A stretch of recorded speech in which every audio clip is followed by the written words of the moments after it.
Good morning, guys. Today I'm going to show you how to change your network adapter in case you don't have an internet access. Sorry for the public. Okay, it's okay. Quick 5 internet access.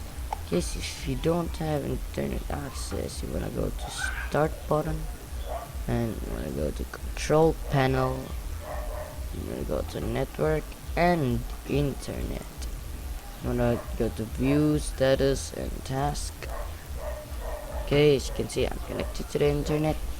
You wanna click Change Adapter Settings. You wanna press your local area networks or whatever, or what are you using.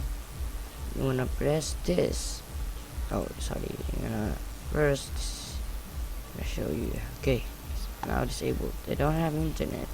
Connections are available. Okay, as you can see, you want to press the local area connection or your connection, and want to press this, enable this network device, or you would just double click enabling.